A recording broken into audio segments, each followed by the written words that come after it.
Hi, this is Ken. We're at the KNS Garage in Cary. We're going to look at Insomnia Motorsports brand new GR Corolla. I stole the car from Matt while he is down in Texas trying to set a record in the GR Supers he builds. He's got all the fast ones.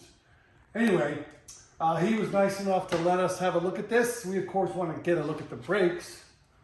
But I figured since we have it on the lift, let's take a quick walk around and see what we're at here, because the car's only been in the US for a couple of months or so.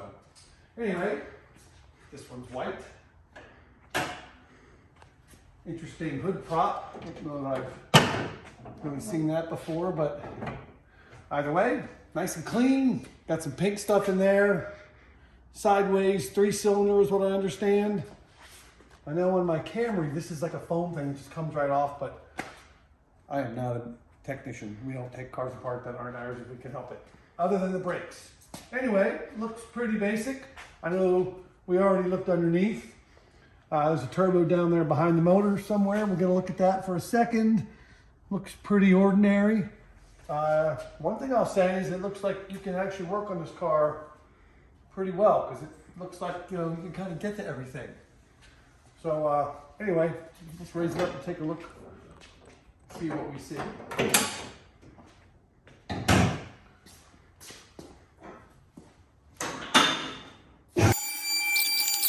Nothing fancy about getting on the lift. Looks like there are rails to put it on. Pretty easy to get. I don't think you had any problem. We'll start in the back of the car since that's where we're standing.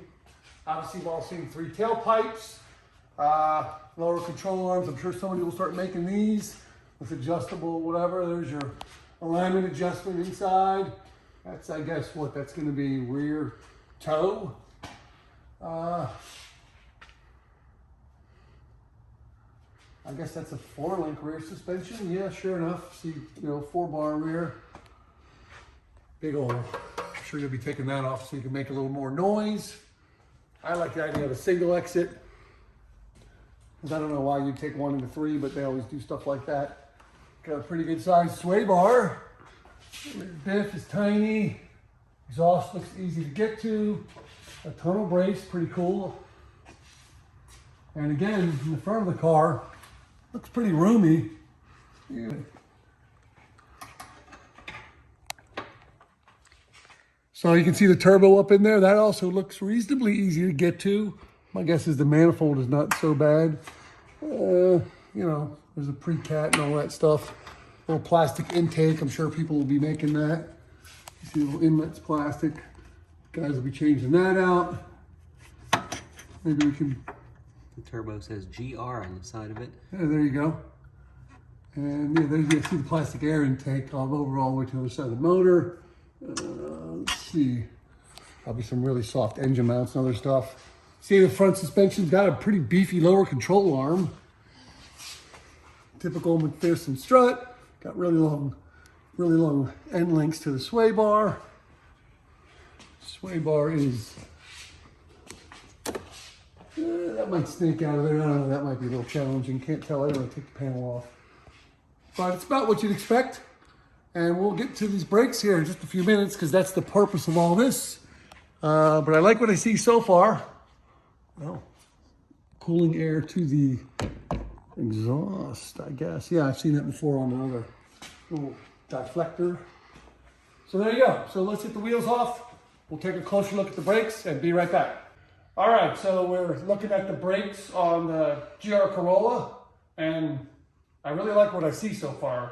There's quite a few things we'll show you. It looks like they were made by a company called Advix. Now, I'm not up on who's doing stuff in Japan, but I bet you we know who that is, I guess. Anyway, we got a rotor off from the other side. It's a 2-piece front rotor and a 4-piston fixed caliper. I assume that's made of aluminum. This is a pretty basic design, pretty simple. The pad changes are going to be super easy. There's an anti-rattle spring or hold down spring and 2 cross pins that hold the brake pads in. And there's a little pin clip on this side. And we'll leave this side together, but all you do is pull this pin out, this clip out, excuse me, get a little tension off these, slide these pins out, and the pads pull right out of the top. In fact, I haven't even done it yet, but let's see.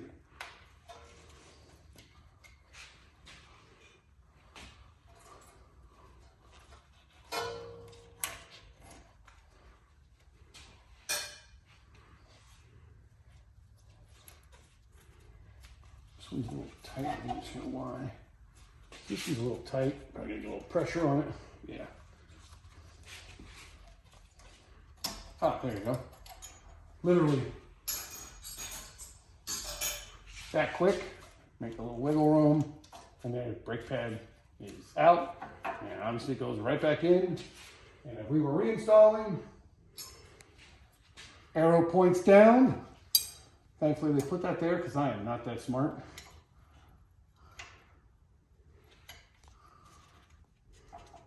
Get the pad in position.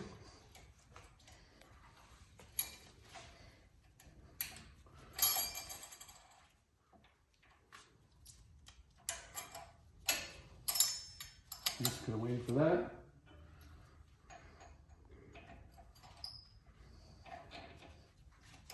Oh, okay, so yeah, it takes a little bit of pressure. There you go. And we probably take, well, it's gonna go right in. We have to turn it to align those pins. That one I got lucky because it's right there. And that one's actually closed too.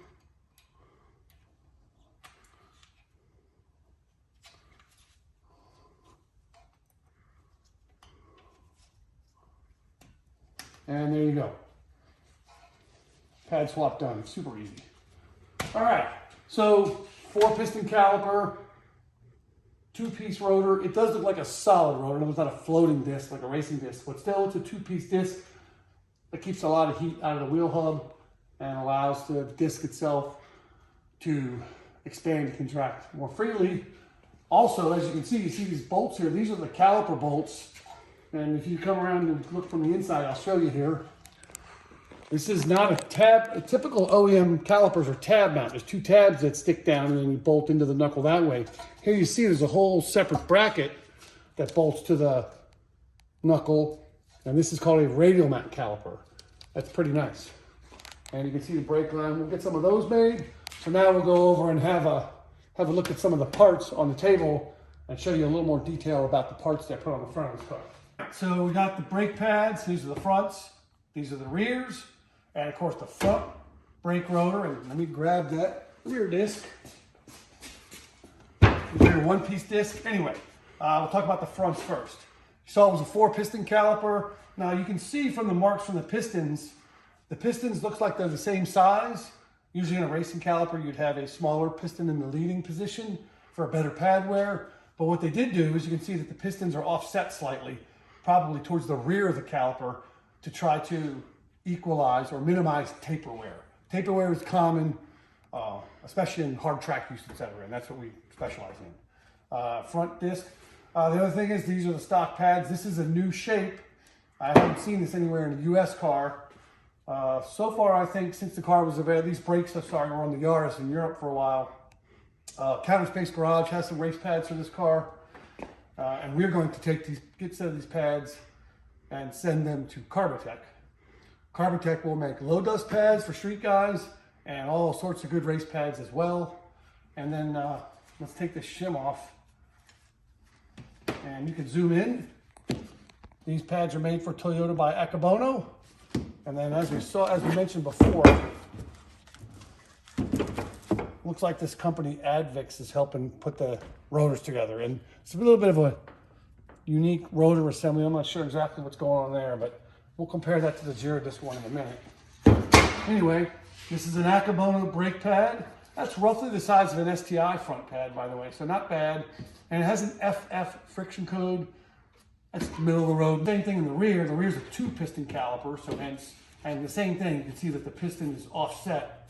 Can you see that? You should be able to see that, the rings from from where the piston were. So you can see that the marking, the piston is to the rear of the caliper a bit to attempt to keep the pad wear even. And that might pay off under hard use. Same thing, Akebono, FF friction code, you know, 15 millimeter thick in the rear, about the same in the front. So, I mean, it's pretty good brakes for a car of this size and power with 300 horsepower, I think. It's probably, I didn't look it up, but my guess is it's 3,000 pounds, maybe a little more, probably a little more. It felt good driving. The brakes felt good. The pads are moderately aggressive. They had some good bite, but I think when the car was dirty, they drove it a bit before I got my hands on it, and they had a pretty good amount of brake dust.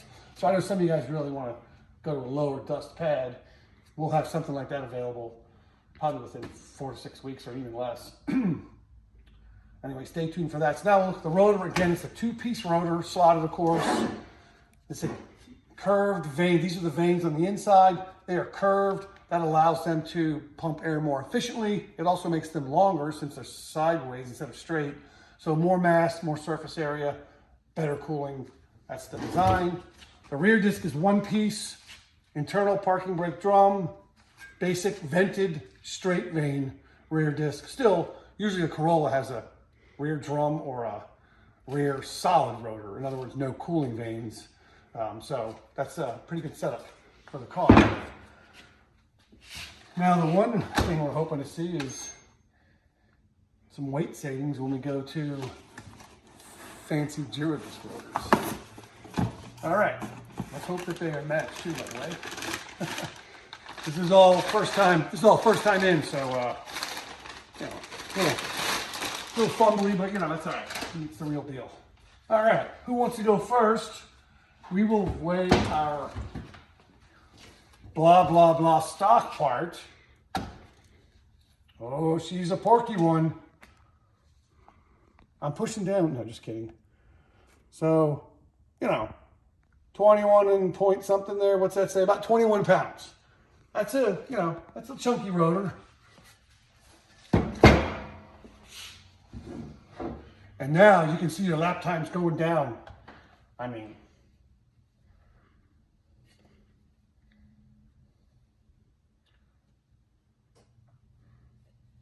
these are only 9, just kidding. A skosh, what is that? 19 pounds. So you're saving 2 pounds of rotor.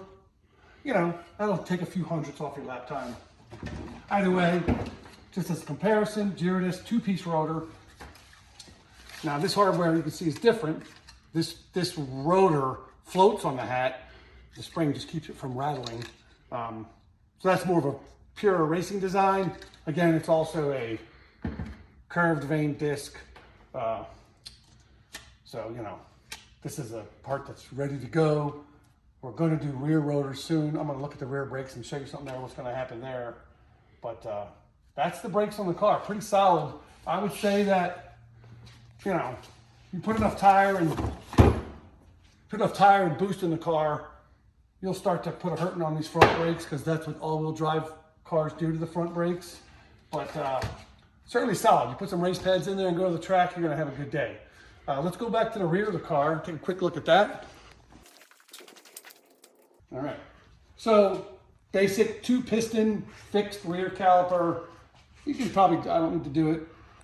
Same sort of style where you pull the little pin out of the back and slide the pins out to get the pads out. You saw them on the bench there. That's the brake rotor. Interesting, the car comes with a wheel spacer. I don't know that I've ever seen that before. Additionally, you'll probably have to come around to get an inside angle. So the caliper, again, bolts on radially with a bracket. The good news with that is, if I show you over here, we want to make a 2-piece rotor on the rear of the car to save some weight. So we don't have room in here basically for the hardware. So what we're going to do is, we do this, Girodisc does this all the time, we're going to space the caliper out, which is very easy. You just put a spacer, grow the rotor a little bit, make a slightly larger ring, then you have room for the hat in the center here, so we can get a 2-piece rotor on the rear of the car. And that will take a little bit to develop. I think Girodisc has that underway or soon to be underway. We will be texting Mike down, sending him some pictures of this to encourage him to hurry up because we want to put some cool parts on this car. And we are really hoping Matt will let us go to the track with it, but that'll be another